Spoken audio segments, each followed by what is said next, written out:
Welcome all of you to Pavan Wagh academy. तो हमारा जो करंट टॉपिक चल रहा है वो है reproduction in lower and higher animals.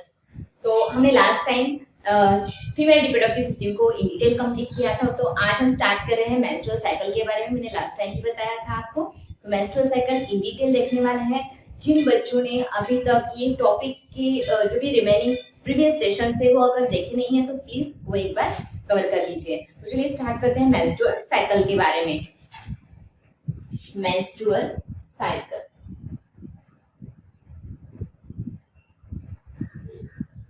Menstrual cycle, okay. अब प्यूबर्टी और एडोलेसेंस पीरियड होता क्या है ये भी हमने लास्ट टाइम देखा था कि जिसके अंदर बॉयज और गर्ल्स में जो भी हार्मोनल चेंजेस आ रही है या उनके जो भी टेस्टिस है, ओवरीज है, उनमें जो भी चेंजेस हो रही हैं, it is called as a puberty period. जो कि मैंने आपको इन डिटेल समझाया भी था कि चलिए मेल में प्यूबर्टी पीरियड आ रहे हैं तो उनके अंदर कौन कौन से physical, physiological and psychological changes होते हैं और फीमेल मतलब गर्ल के अंदर कौन से होते हैं। प्यूबर्टी या एडोलेसेंस पीरियड ये ऐसा पीरियड होता है जो कि अडल्टहुड और चाइल्डहुड के बीच का ये पीरियड होता है। तो उसको बोला जाता है एडोलेसेंस पीरियड। इंटरमीडिएट पीरियड भी उसे आप कह सकते हो। तो menstrual cycle it is one of the important significance या साइन इन गर्ल जो कि प्यूबर्टी पीरियड में एंट्री कर पाता है। एक्चुअली प्यूबर्टी पीरियड में जो भी गर्ल एंट्री कर रही है तो उसके अंदर स्टार्ट होती है मेंस्ट्रुअल साइकिल। ये उसका बहुत ही इम्पोर्टेंट क्या है, चेंज है। तो मेंस्ट्रुअल साइकिल अगर उस गर्ल में स्टार्ट हो रही है तो इसका मतलब वो प्यूबर्टी में एंट्री कर चुकी है। तो जनरली 13 या 14 इयर्स का ये प्यूबर्टी पीरियड होता है। प्यूबर्टी एज, प्यूबर्टी कब आती है? 13 to 14 एज। जनरली मेल हो या फीमेल हो या बॉयज हो या गर्ल हो। तो चलिए मेंस्ट्रुअल साइकिल अगर उस गर्ल में स्टार्ट हो रही है या इन लेडीज के अंदर स्टार्ट हो रही है तो उसको क्या बोला जाता है? तो स्टार्टिंग ऑफ मेंस्ट्रुअल साइकिल, अगर ये स्टार्ट हो रही है menstrual cycle, it is called as a menarche. इस पर क्वेश्चन पूछा जाता है। देन अगर ये मेंस्ट्रुअल साइकिल स्टॉप हो रही है, it is called as a menopause. ठीक है, मीनाज टू मेनोपॉज।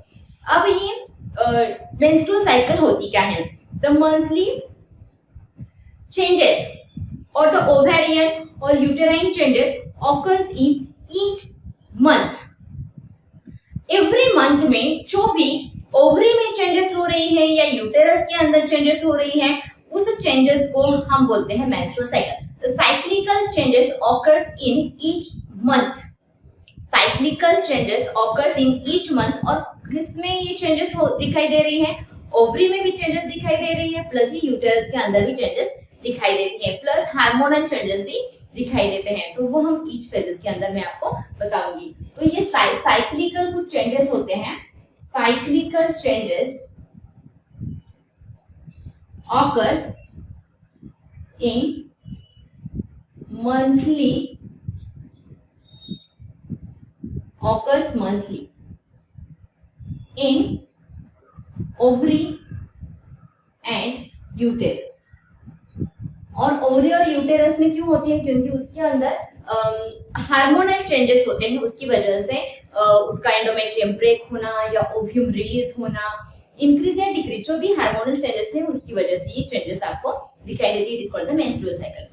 अब एक क्वेश्चन हमारे टेक्स्ट में पूछा है कि why pains are created in some womens. कुछ वुमेन्स के अंदर मेंस्ट्रुअल साइकिल के वक्त पेन्स क्यों क्रिएट होते हैं? ये बहुत ही इंपॉर्टेंट क्वेश्चन पूछा है। तो उसका आंसर मैं एट द एंड ये मेंस्ट्रुअल साइकिल खत्म होने के बाद में आपको बताऊंगी।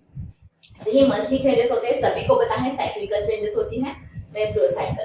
अब स्टार्ट होती है, अगर मेंस्ट्रुअल साइकिल स्टार्ट हो रही है 13 या 14 एज में, it is called as a menarche. और पॉज हो रही है 45 टू, मीनाज जनरली 13 या 14 साल में स्टार्ट होती है। और मेनोपॉज जो ईयर हमारे टेक्स्ट बुक में दिया है वो है 45 टू 55 एज तक ये पॉज होती है। अब मेंस्ट्रुअल साइकिल कितने डेज में होती है? ईच मेंस्ट्रुअल साइकिल 28 डेज की होती है। 28 डेज में एक मेंस्ट्रुअल साइकिल रिपीट होती है, दूसरी मेंस्ट्रुअल साइकिल 28 डेज के बाद रिपीट होती है। अब 28 डेज को हम अलग अलग फेजेस के अंदर डिवाइड करने वाले हैं। तो मेंस्ट्रुअल साइकिल और ईस्ट्रस साइकिल का मतलब क्या है? तो menstrual cycle and oestrus cycle, oestrus cycle, menstrual cycle मतलब ये मंथली चेंजेस होती है प्राइमेट्स के अंदर, मंथली चेंजेस, मंथली जो भी हार्मोनल चेंजेस है जो कि कहाँ दिखाई देती है? प्राइमेट्स के अंदर। और जो चेंजेस मंथली, एग्जैक्टली मंथ में नहीं, बट कुछ ऐसे चेंजेस हैं जो कि नॉन प्राइमेट्स में दिखाई देते हैं, नॉन प्राइमेट्स के अंदर दिखाई देते हैं। तो मेंस्ट्रुअल साइकिल मतलब प्राइमेट्स का मतलब क्या है? प्राइमेट मतलब human, example human, monkey, app etcetera. और नॉन प्राइमेट्स के अंदर कौन आता है? डॉग, कैट, कैटल, गोट, शीप, डॉग, कैट, शीप, गोट, ये आते हैं नॉन प्राइमेट्स के अंदर, जिनके अंदर एग्जैक्टली मंथली चेंजेस नहीं होते हैं और इनके अंदर ब्लीडिंग लाइक कुछ दिखाई नहीं देता है। बट इस तरह की साइकिल जिसमें ओव्यूम रिलीज होता है और उस वक्त अगर इंटरकोर्स हो रहा है तो प्रेगनेंसी कंफर्म हो सकती है। बट यहाँ नो ब्लीडिंग दिखाई नहीं देती है, बट चेंजेस कुछ दिखाई देते हैं। It is called as oestrus cycle. तो ये बहुत सारे बच्चों को पता नहीं होता है कि चलिए प्राइमेट्स कौन होते हैं, नॉन प्राइमेट्स कौन होते हैं और उनके अंदर किस तरह की साइकिल है, किन में मेंस्ट्रुअल साइकिल दिखाई देती है और किन में ईस्ट्रस साइकिल दिखाई देती है। तो चलिए ये मेंस्ट्रुअल साइकिल का मतलब मंथली चेंजेस होती है जिसमें ब्लीडिंग होता है, ब्लड फ्लो होता है, या जो भी वेस्टेज होता है हमारे बॉडी में, ब्लड वेस्टेज या ओवेरियन वेस्टेज जो भी है वो अगर रिलीज हो रहा है, it is called the menstrual cycle, जो कि प्राइमेट्स का एग्जांपल है। प्राइमेट्स में ह्यूमन, एग, मंकी। और नॉन प्राइमेट्स गोट, डॉग, कैट, शीप जो भी है वो प्राइमेट्स के अंदर, नॉन प्राइमेट्स के अंदर आते हैं और इनमें एग्जैक्टली मंथली चेंजेस कुछ दिखाई नहीं दे रही है। कैटल्स भी आप बहुत बार देखे होंगे आपने, कैटल्स को, गोट को, कैट को या शीप को, डॉग को तो आप देखते ही हो, तो उनके अंदर ब्लीडिंग जैसा कुछ दिखाई नहीं देता है। बट ऐसा कुछ टाइम पीरियड होता है, उस वक्त ओव्यूम रिलीज होता है उस फीमेल एनिमल्स की बॉडी में से, और उस वक्त अगर चलिए इंटरकोर्स हो रहा है तो 100% प्रेगनेंसी कंफर्म हो सकती है। ओके, तो चलिए it is called as a primates and non primates. The cycle is called as a menstrual cycle and oestrus cycle, जो कि प्राइमेट्स और नॉन प्राइमेट्स में रिस्पेक्टिवली दिखाई देती है। होप से ये पॉइंट आपको क्लियर हो चुका है। ओके, तो it is called as a menstrual cycle और ओवेरियन साइकिल भी आप इसे बोल सकते हो। It is also called as ovarian cycle, ovarian cycle. तो चलिए टेक अ स्क्रीनशॉट, क्योंकि इसके बाद में आपको फेजेस दिखाएंगे। ओके ओके, ठीक है, पहले हम फेजेस लिखते हैं। Menstrual cycle is divided into 4 phases. कितने फेजेस के अंदर ये डिवाइड हो रही है? 4 फेजेस के अंदर। तो कौन कौन से नाम है, इस पर बहुत बार क्वेश्चन आ चुका है। तो चलिए मेरे साथ आप ये जो मैं मेन पॉइंट्स बता रही हूँ वो पॉइंट्स आप आपके नोटबुक में लिख लीजिए। फर्स्ट फेज कौन सी होती है? First phase is called as menstrual phase. It is called as a menstrual phase, और it is also called as a bleeding phase. It is also called as a bleeding phase भी आप इसे बोल सकते हो। ठीक है। Second, proliferative phase. Second phase is called as a proliferative phase, or it is also called as a post-menstrual phase. Post-menstrual phase. Post-menstrual phase, or it is also called as a follicular phase, or it is also called as a follicular phase भी आप इसे कह सकते हो। क्या होता है वो मैं आपको बताऊंगी बेटे। नेक्स्ट थर्ड फेज है ओव्यूलेटरी फेज। ओव्यूलेटरी फेज, और लास्ट फेज है ल्यूटियल फेज, ल्यूटियल फेज और सिक्रीटरी फेज और प्रीमेंस्ट्रुअल फेज, प्रीमेंस्ट्रुअल फेज या पोस्ट ओव्यूलेटरी फेज और पोस्ट ओव्यूलेटरी फेज। तो चलिए ये कुछ नाम बहुत ही डिफिकल्ट नहीं है, तो मैं आपको बताऊंगी कैसे ध्यान में रखना है। इसका मेन जो फेज का नाम है वो मैं अंडरलाइन कर रही हूँ। पहले तो आपको ये मेंस्ट्रुअल फेज ध्यान में रखना है, दूसरा प्रोलिफरेटिव फेज का नाम ध्यान में रखना है या फॉलिकुलर फेज, तीसरा तो कंपल्सरी ओव्यूलेटरी है, चौथा जो है ल्यूटियल फेज या सिक्रीटरी फेज। बाकी के नाम आगे या पीछे के फेज से आ गए हैं।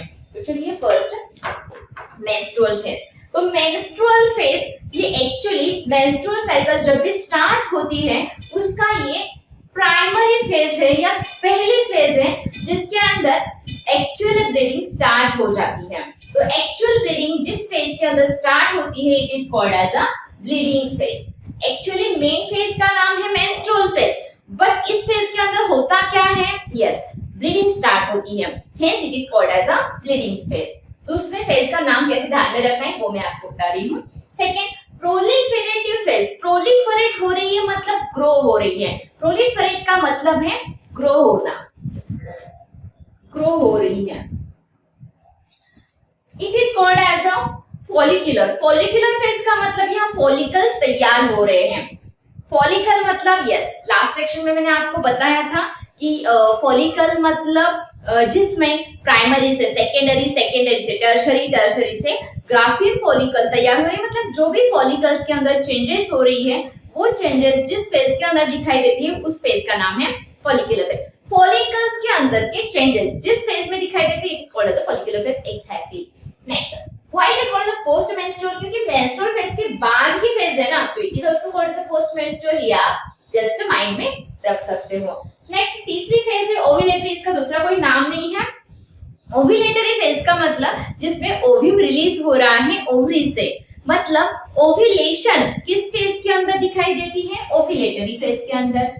ओव्यूलेशन, एग्जैक्ट ओव्यूलेशन जो है वो ओव्यूलेटरी फेज के अंदर दिखाई देती है, hence it is called as a ovulatory phase. Next luteal phase या सिक्रीटरी फेज या प्रीमेंस्ट्रुअल फेज। यस, प्रीमेंस्ट्रुअल क्यों? क्योंकि ये मेंस्ट्रुअल साइकिल के पहले दिखाई देती है। सपोज अगर मैं यहाँ मेंस्ट्रुअल साइकिल ड्रॉ कर रही हूं, ओके, तो इसके अंदर सपोज यहां से स्टार्ट हो रही है तो ये 3 to 7 डेज की होती है, 28 डेज की हमें ड्रॉ करना है।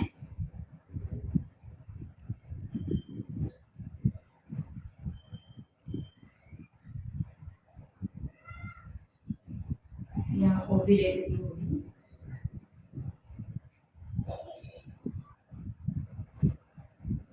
ठीक है। तो चलिए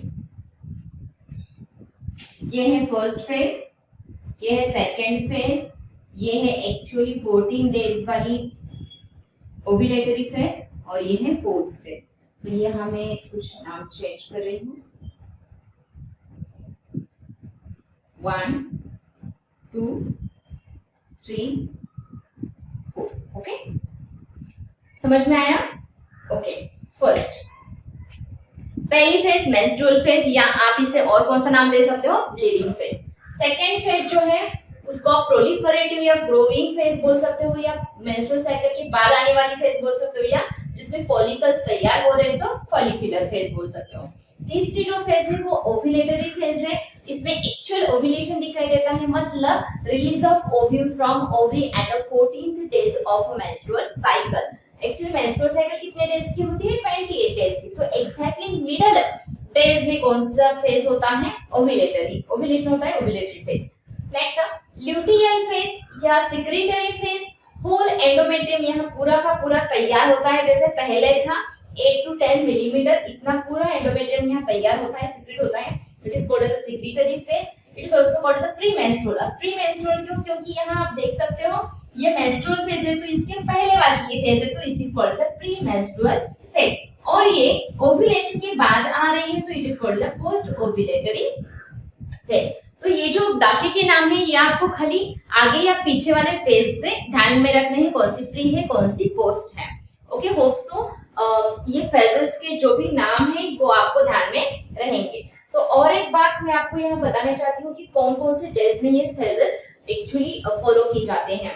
तो मेंस्ट्रुअल फेज या ब्लीडिंग फेज ये लास्ट 5 डेज तक होती है, लास्ट फॉर 5 डेज। ये क्वेश्चन बहुत सारे बच्चों को कंफ्यूज होता है कि चलिए मेंस्ट्रुअल फेज कितने डेज की होती है। लास्ट फॉर 5 डेज तक एक्चुअली नॉर्मली ब्लीडिंग होता है। ऑन एन एवरेज भी दिया है हमारे टेक्स्ट बुक में 3 to 7 डेज। तो दोनों भी डेज आपको ध्यान में रखने हैं कि मेंस्ट्रुअल साइकिल या ब्लीडिंग फेज नॉर्मली कितने डेज में होती है।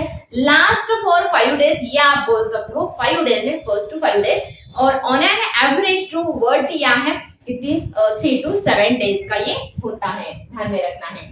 प्रोलिफरेटिव फेज का जो फेज की जो भी डेज दिए हैं वो है नॉर्मली 13 डेज तक, 5 to 13 डेज तक ये होती है प्रोलिफरेटिव फेज या फॉलिकल्स तैयार होने वाले डेज होते हैं। ओव्यूलेटरी फेज एग्जैक्टली 14 डेज में ही होता है, यहाँ नो ऑप्शन, 14 डेज में होता है ओव्यूलेशन या ओव्यूम रिलीज होता है। ल्यूटियल फेज ये 15 से 15 to 28 डेज तक होता है ल्यूटियल फेज। तो चलिए ये डेज जो मैंने यहाँ लिखा है वो आप अपने टेक्स्ट बुक में नोट डाउन कर लीजिए और take a screenshot. Hope so screenshot लिया है, तो मैं इसको रफ कर रही हूँ क्योंकि हमें अब जो भी मेंस्ट्रुअल साइकिल का जो भी चार्ट है वो निकालना है। चार्ट मतलब जो भी ग्राफ दिया है वो ग्राफ निकालना है।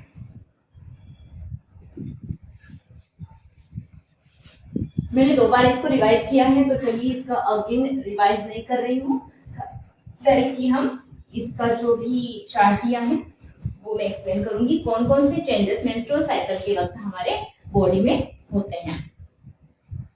ये बॉडी में मतलब यूटेराइन चेंजेस कौन से हैं, हार्मोनल चेंजेस कौन से हैं, या ओवेरियन चेंजेस कौन से हैं, एक्सेट्रा। ओके, तो first phases of uterine cycle, phases of uterine cycle,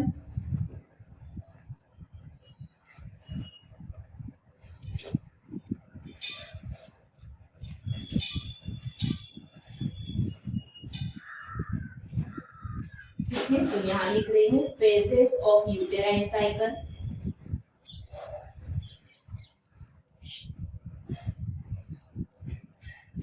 तो पहला चेंज है यूटेराइन, देन ओवेरियन साइकिल।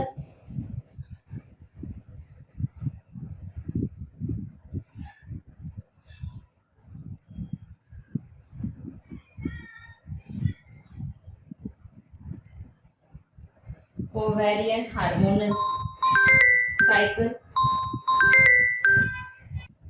तो ये है मेंस्ट्रुअल साइकिल का ग्राफ। तो इसके अंदर मेंस्ट्रुअल साइकिल मतलब मंथली चेंजेस हो रही है, तो उसके साथ साथ इसके हमारे बॉडी में यूटेरस में कौन से चेंजेस होते हैं, हार्मोनल लेवल में क्या क्या होता है, और ओवरी के अंदर कौन से चेंजेस होते हैं, वो इस ग्राफ में डिनोट किया है। तो चलिए phases of uterine cycle. Phases of uterine cycle पहली है मेंस्ट्रुअल फेज, करेक्ट, दूसरी है प्रोलिफरेटिव, तीसरी है ओव्यूलेटरी, और चौथी है last phase that is a luteal phase. तो चलिए, तो पहली है मेंस्ट्रुअल या मेंसेस, दूसरी है प्रोलिफरेटिव, तीसरी है ओव्यूलेटरी, और चौथी है ल्यूटियल। ओके, ये 4 फेजेस है, first, second, third, fourth. Okay, अब यूटेराइन चेंजेस क्या होती है। सपोज मेंस्ट्रुअल साइकिल आज स्टार्ट हुई है, तो क्यों स्टार्ट हुई, तो menstrual cycle is start due to the sudden decreasing level of progesterone and oestrogen. Progesterone और एस्ट्रोजन लेवल सडन डिक्रीज होने की वजह से हमारे यूटेरस का जो भी एंडोमेट्रियम है, what is mean by endometrium, yes, मैंने लास्ट टाइम आपको बताया था कि फीमेल रिप्रोडक्टिव सिस्टम में जो भी यूटेरस होता है उसके 3 लेयर्स होते हैं, perimetrium, myometrium and endometrium. Endometrium ये मेंस्ट्रुअल साइकिल के वक्त रप्चर हो जाता है। क्यों? क्योंकि उस वक्त हमारे बॉडी में ईस्ट्रोजन और प्रोजेस्टेरोन ये 2 फीमेल रिप्रोडक्टिव हार्मोन्स है जो कि उस लेवल कम कर रहे हैं, मतलब उसकी लेवल ऑटोमेटिकली कम होती है। तो इन 2 हार्मोन्स की लेवल कम होने की वजह से हमारे बॉडी का जो यूटेरस का एंडोमेट्रियम है वो सडनली रप्चर हो जाता है। तो रप्चर हो जाता है मतलब पहले वो इस तरह से ठीक था, देन रप्चर हो जाता है, अगेन प्रोलिफरेटिव फेज के वक्त ये बढ़ता है इस तरह से, ठीक है। एंडोमेट्रियल लाइनिंग के लिए एंडोमेट्रियम की कुछ लाइनिंग है। एंडोमेट्रियल लाइनिंग, एंडोमेट्रियम का जो भी लाइनिंग है वो किससे बनता है? तो एंडोमेट्रियम का जो भी लाइनिंग है वो नॉर्मली एपिथेलियल सेल्स से बनता है और एपिथेलियल सेल्स रप्चर हो जाते हैं due to the excess secretion of prostaglandin, due to the excess secretion of prostaglandin. अब कहां लिखूं? यूटेराइन साइकिल में एंडोमेट्रियम ब्रेक होता है, एंडोमेट्रियम ब्रेक होता है। क्यों? यहाँ प्रोस्टाग्लैंडिन इंक्रीज हो जाता है उसी वक्त due to the increasing level of prostaglandin ये एस्ट्रोजन एंड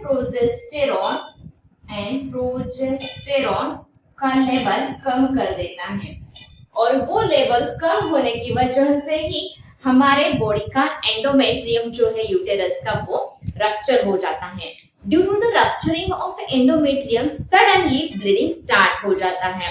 तो ब्लीडिंग स्टार्ट होने का ये बहुत ही इंपॉर्टेंट रीजन है due to the decreasing level of hormones that is the oestrogen and progesterone. क्यों डिक्रीज होती है इन 2 हार्मोन्स की लेवल?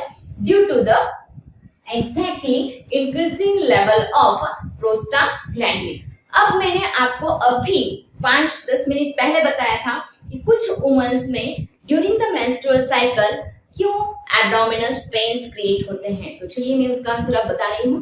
तो हमारी कुछ फीमेल में प्रोस्टाग्लैंडिन का कंसंट्रेशन सभी में नॉर्मली मेंस्ट्रुअल साइकिल के वक्त बढ़ता ही है, बट कुछ ऐसी फीमेल्स होती है जिनमें नॉर्मल लेवल से बहुत ज्यादा मात्रा में प्रोस्टाग्लैंडिन सिक्रीट होता है। तो excess amount of prostaglandin secretion की वजह से एब्डोमेन के जो भी मसल्स हैं वो sudden contract, sudden relax, contract और रिलैक्स हो जाती है। Due to the continuous contraction and relaxation of prostaglandin abdominal muscles, उस फीमेल के पेट में ज्यादा दर्द दिखाई देता है या मे बी लेग्स में क्रैम्प्स भी आ सकते हैं। चलिए होप सो इसका आंसर आपको पता चल गया है कि क्यों कुछ वुमेन्स के अंदर मेंस्ट्रुअल साइकिल के वक्त बहुत ज्यादा एब्डोमेन्स या पैरों में क्रैम्प्स आ जाते हैं due to the excess secretion of prostaglandin. Hope so. चलिए फर्स्ट फेज आपको क्लियर हो चुकी है, मेंसेस या मेंस्ट्रुअल फेज है, उसके अंदर एंडोमेट्रियम सडन ब्रेक हो जाता है due to the increasing of excess amount of prostaglandin and decreasing level of estrogen and progesterone। ये इसका फर्स्ट रीजन है। और ये कितने डेज के अंदर होता है? Last for 5 days, that is 3 to 7 days on an average दिया है, बट लास्ट फॉर 5 डेज ये वर्ड बहुत ज्यादा इंपॉर्टेंट है, मैं बार-बार आपको ट्रेस कर रही हूँ इसके लिए। नेक्स्ट प्रोलिफरेटिव फेज का मतलब इसमें प्रोलिफरेट होते हैं। क्या प्रोलिफरेट होते हैं या इसको आप फॉलिकुलर फेज भी बोल सकते हो। तो चलिए पहले प्रिमोर्डियल फॉलिकल था, देन प्राइमरी ग्राफियन बना, सेकेंडरी ग्राफियन बना, देन टर्शियरी ग्राफियन बना एंड देन मैच्योर ग्राफियन अब बन चुका है। मैच्योर ग्राफियन फॉलिकल बनने के बाद यहाँ से जो भी ओव्यूम रिलीज हो रहा है, the term is called as yes ovulatory phase. The term is called as ovulatory phase. अब इसके बाद ये जो भी बचेगा empty graafian follicle yellow bodies is called as corpus luteum. और इसके बाद और एक बॉडी तैयार होती है एम्प्टी वाली, it is called as corpus albicans, it is called as a corpus albicans, ठीक है, और ये डिजनरेट होती है एट द एंड। तो चलिए ये है primordial follicle, primordial follicle, then primary, then secondary, then tertiary, ये है ग्राफियन फॉलिकल। ग्राफियन फॉलिकल का स्ट्रक्चर लास्ट टाइम हमने इन डिटेल देख लिया था। ये है release of ovum from ovary, then ये है कॉर्पस ल्यूटियम, ये है कॉर्पस अल्बिकन्स, और ये डिजनरेट हो रहा है, ठीक है। नेक्स्ट, अब इसके अंदर रेड वाला जो मैंने दिखाया है ये है ईस्ट्रोजन, ये कौन सा हार्मोन है, ईस्ट्रोजन, और जो ब्लैक वाला डिनोट किया है ये है प्रोजेस्टेरोन। इस पर क्वेश्चन आता है तो चलिए ये आपको ध्यान में रखना है। देन ये जो मैंने हाइपीक दिखाया है वो है एलएच, और जो ब्लू कलर वाला दिखाया है वो है एफएसएच, ठीक है। तो चलिए अगेन इन डिटेल इसको देखते हैं। ओके, तो पहले तो मैंने आपको बताया ही है कि कौन कौन से फेजेस हैं और कौन कौन से डेज में होते हैं। अब देखते हैं कि एक्चुअली इसके अंदर होता क्या है। तो चलिए यूटेराइन टेंडेंस पता चले, मेंसेस के अंदर ब्रेक होने की वजह से ये जो एंडोमेट्रियम था कि नॉर्मली 8 to 10 मिलीमीटर थिक होता है। नॉर्मल एंडोमेट्रियम कितना होता है, 8 to 10 मिलीमीटर थिक होता है, ठीक है। अब ये ब्रेक हो रहा हो गया और यहाँ बहुत ही थिन एंडोमेट्रियम बचा। अब जैसे जैसे प्रोलिफरेटिव फेज आ रही है या फॉलिकुलर फेज आ रही है, वैसे वैसे एंडोमेट्रियम रीजनरेट होता जाता है, और eight the end luteal phase के एंड में ये अगेन 8 to 10 मिलीमीटर थिक बन जाता है, ठीक है। मतलब जैसा पहले था वैसे ही अगेन सडनली यहाँ प्रोस्टाग्लैंडिन इंक्रीज होगा, देन एस्ट्रोजन और प्रोजेस्टेरोन दोनों भी कम हो गए, और again endometrium get ruptured as this cycle get repeated. Okay, तो मेंसेस क्लियर हुआ। देन प्रोलिफरेटिव फेज के अंदर होता क्या है, तो प्रोलिफरेटिव फेज के अंदर ये जो प्रिमोर्डियल फॉलिकल है, ओवेरियन चेंजेस होते हैं प्रोलिफरेटिव फेज के अंदर। प्रिमोर्डियल फॉलिकल प्राइमरी में, प्राइमरी सेकेंडरी टर्शरी ग्राफियन में कन्वर्ट होता है, और ये जो फॉलिकल्स है उसके अंदर के चेंजेस यहाँ कंसीडर किए गए हैं। It is called as follicular phase या प्रोलिफरेटिव फेज या पोस्ट मेंस्ट्रुअल फेज कहा गया है। तो इसके अंदर सभी के सभी जो भी प्रिमोर्डियल फॉलिकल्स हैं वो नॉर्मली डेवलपमेंट में जाते हैं। मतलब number of primordial follicle normally 6 to 12, secondary follicles 6 to 12 secondary follicles जो हैं वो डेवलपमेंट में जाते हैं, but out of this only one, normally only one या ज्यादा से ज्यादा 2 ग्राफियन फॉलिकल्स ओव्यूलेशन में एंट्री करते हैं। नॉर्मली 1 की, कुछ ही केसेस में ट्विंस होते हैं, मे बी वो अलग टाइप के हो सकते हैं, मोनो या डाइजाइगोटिक, वो मैं आपको बाद में बताऊंगी। बट चलिए 10, 16 से 12 follicles secondary follicles normally development में जाते हैं at a time, but out of this only 1 या 2 Graafian follicles get ruptured during the ovulation. Okay, ठीक है। तो अब ये जो भी सेकेंडरी फॉलिकल्स है जो कि डिजनरेट हो रहे हैं, the term is called as atresia, वो भी मैंने आपको बताया था। एट्रेसिया ये वर्ड हमारा लास्ट सेशन में भी गया था। एट्रेसिया मतलब number of follicles get degenerated and only 1 follicles enter into the ovulation, the term is called as degenerated follicles, the term is called as atresia. बार-बार मैं ट्रेस कर रही हूँ, एट्रेसिया का मतलब ध्यान में रखना है। एट्रेसिया तो फॉलिकुलर फेज में ये चेंजेस होते हैं। नेक्स्ट, अब फॉलिकुलर चेंजेस में ग्राफियन फॉलिकल तैयार होता है, तो इसका मतलब क्या है। चलिए, ग्राफियन फॉलिकल तैयार होता है, इसका मतलब नॉर्मली फॉलिकुलर स्टिमुलेटिंग हार्मोन तैयार होने की वजह से ग्राफियन जो भी फॉलिकल्स है वो डेवलपमेंट में जा रहे हैं। क्यों जा रहे हैं, due to the secretion of follicle stimulating hormone, जो कि हमारा एंटीरियर पिट्यूटरी ग्लैंड तैयार कर रहा है। The term is called as gonadotropin hormone are secreted by anterior pituitary gland, secreted by anterior pituitary gland, anterior pituitary glands तैयार कर रही हैं। गोनाडोट्रोपिन हार्मोन में 2 हार्मोन्स आते हैं, एक तो एफएसएच आता है, दूसरा एलएच आता है। FSH का मतलब फॉलिकल स्टिमुलेटिंग हार्मोन और LH का मतलब ल्यूटिनाइजिंग हार्मोन, ल्यूटियल नहीं ल्यूटिनाइजिंग हार्मोन, जो कि रिप्रोडक्टिव हार्मोन या मेल और फीमेल में वो डेवलपमेंट पे काम करता है गैमेटोजेनेसिस के अंदर। ठीक है, अब यहाँ देख लीजिए पहले FSH की लेवल कम थी, ज्यादा थी, कम हो गई, देन यहाँ सडनली उसकी लेवल बढ़ गई है। तो LH और FSH दोनों पिक हाई है, कौन सी फेज में? ओव्यूलेटरी फेज के अंदर दोनों भी हाई लेवल पे दिखाई दे रहे हैं, क्योंकि यहाँ ग्राफियन फॉलिकल तैयार हो चुका है। तो ग्राफियन फॉलिकल तैयार होने का मेन रीजन है FSH और LH का मेन फंक्शन क्या है? LH play important role to release the ovum from ovary. LH play important role to release the ovum from ovary, note down कीजिए। और LH का पिक सबसे ज्यादा हाई कौन सी फेज के अंदर दिखाई दे रहा है? ओव्यूलेटरी फेज के अंदर। ओव्यूलेशन में कौन सा हार्मोन बहुत ही ज्यादा मात्रा में इंपॉर्टेंट रोल प्ले करता है? That is LH। अब और एक क्वेश्चन आपको पूछा जाता है कि हाईएस्ट पिक कौन से है ओव्यूलेटरी फेज के अंदर? एस्ट्रोजन का पिक भी हाई है और LH का पिक भी हाई है। तो LH as well as estrogen both becomes highly secreted in ovulatory phase, that is the third phase, that is the ovulation phase. Hope so आपको ध्यान में आ रहा है जो कुछ मैं इस वक्त हार्मोन्स के बारे में आपको बता रही हूँ। Next proliferative phase completed. Next ovulatory में ovum get release, ovum release हो गया। चलिए अब ये जो एम्प्टी ग्राफियन फॉलिकल बचेगा, जो येलो बॉडी बचेगी, it is called as corpus luteum, and corpus luteum play important role to secrete oestrogen and progesterone. Mostly progesterone high level में सीक्रेट करता है। प्रोजेस्टेरोन इसका मेन फंक्शन है। प्रोजेस्टेरोन ये बहुत ही ज्यादा मात्रा में तैयार करता है और बहुत ही कम मात्रा में ये एस्ट्रोजन भी तैयार करता है। और एस्ट्रोजन कौन तैयार करवाता है? Yes correct, that is the theca interna play important role to secrete oestrogen. अब कार्पस ल्यूटियम तैयार हो रहा है, कार्पस ल्यूटियम।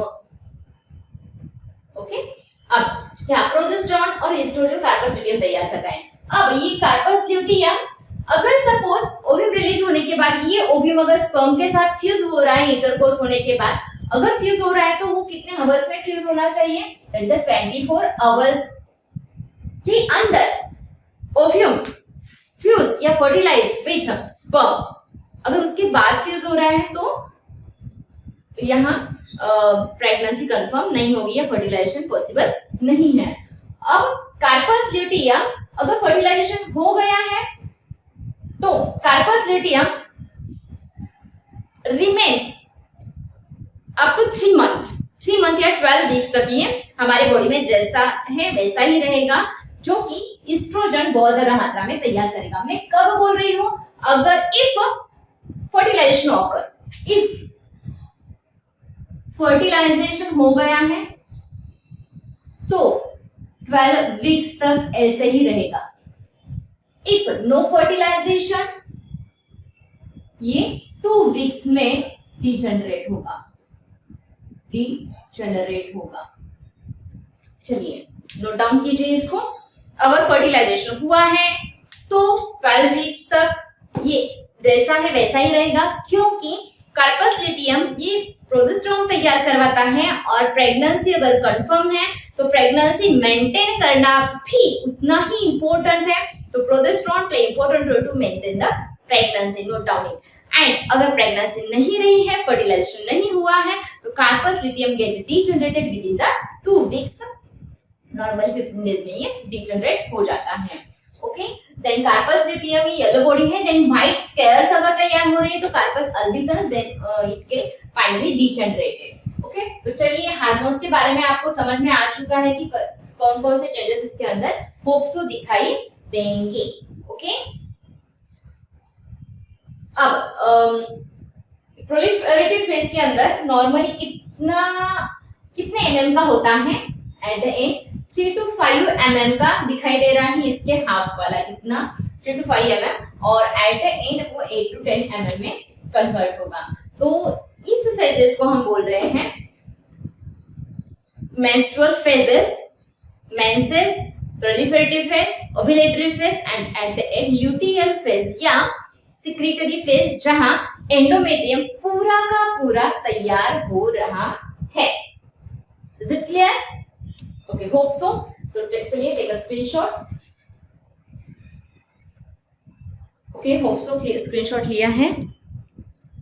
ओके, तो चलिए ये सेशन हम यही खत्म करते हैं। इसके बाद का हमारा जो सेशन रहेगा उसमें हम देखने वाले हैं गैमेटोजेनेसिस, और गैमेटोजेनेसिस में हम पहला स्टार्ट करेंगे मींस स्पर्मेटोजेनेसिस। ओके, तो चलिए अगर ये सेशन आपको अच्छा लगा है तो प्लीज लाइक करिए और शेयर करना मत भूलिए। So please like, share and subscribe to पवनमा एकेडमी। तो मिलते हैं नेक्स्ट सेशन के अंदर विद गैमेटोजेनेसिस के साथ।